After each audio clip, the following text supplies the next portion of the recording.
अपने सपनों के लिए मेहनत करना आसान नहीं होता है, पर अगर हम अपने लक्ष्य के प्रति जी जान से मेहनत करते हैं ना, तो एक ना एक दिन हम उसे पा ज़रूर लेते हैं। जैसा कि आप सब जानते हैं कि मेरे हाथ का ऑपरेशन हुआ है और काफ़ी इरिटेशन हो रही थी, मुझे पट्टी लगी थी तो काफ़ी ज़्यादा इरिटेशन हो रही थी, क्योंकि मुझे वहाँ पे इन्फेक्शन हो गया था, तो बहुत ज़्यादा पेन में मैं थी, जिस वजह से एक दिन मुझे डिले करना पड़ा वीडियो अपलोड करने में।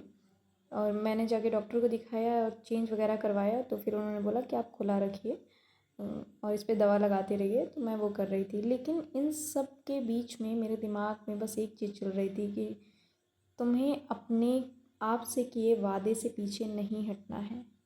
अगर आज तुम्हें ये छोटी छोटी तकलीफ़ें तुम्हें तुम्हारे लक्ष्य से पीछे हटा रही हैं, तो शायद तुम आगे की चीज़ें, आगे का प्रेशर हैंडल करने के लिए नहीं बनी हो। तो इसलिए मैंने अपना जी जान लगाया, अपने दिमाग को वहाँ से हटाया और फिर जो उपचार हो सकते थे उसके लिए मैंने किया, और करने के बाद फिर अपनी पढ़ाई पे ध्यान दिया। लेके अपने कॉपी किताब पेन को बैठ गई अपने लक्ष्य को सोचकर उसे पढ़ने के लिए, उसे हासिल करने के लिए उसकी रास्ते में एक कदम और बढ़ाया। पहले मैंने मेरे 2-3 दिन से कुछ बैकलॉग्स हो गए थे।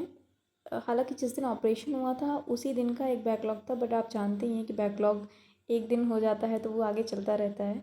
तो इससे मैंने अपने पहले मॉडर्न हिस्ट्री का बैकलॉग कंप्लीट किया, देन मैंने PYQs किए, और क्योंकि मेरा मॉडर्न हिस्ट्री अभी चल रहा है तो इस वजह से मैं उसकी बुक पढ़ना प्रेफर करती हूँ। मैंने उसके बुक को रीड किया और PYQs किए, और साथ में मेरे पास पॉलिटी के नोट्स थे, तो मैं सोच रही थी कि साथ साथ पॉलिटी का रिवीजन करती चलूँ। तो साथ में मैंने पॉलिटी का रिवीजन किया, और आप यकीन नहीं मानेंगे कैसे ये 6 घंटे बीत गए मुझे नहीं पता चला। और जब मैं पेन में थी तो एक एक मिनट बिताना मेरे लिए बहुत ही मुश्किल हो रहा था, और पर ये कैसे बीत गया ये मैं नहीं जानती। मैंने आज एक बात सीखी कि अगर आप अपने लक्ष्य के लिए तत्पर हैं, तो आपके दिल में दिमाग में सिर्फ और सिर्फ आपका लक्ष्य ही चलता है, वही सर्वोपरि होता है। और जब आपके लिए आपका लक्ष्य सर्वोपरि हो जाता है, तो आप जानिए कि आपने आधी जंग ऐसे ही जीत ली है। बस अपनी सफलता के लिए मेहनत करते रहिए, आगे बढ़ते रहिए, सफलता एक दिन आप सभी के कदम अवश्य चूमेगी। इसी के साथ आज मेरा 21 डेज़ चैलेंज का डे 14 था, जिसे मैंने कंप्लीट किया है। और आई होप कि ये वीडियोस जो मैं डालती हूँ डेली रूटीन से रिलेटेड, ये आप सबको हेल्प करेगी। And thanks for watching, thank you so much.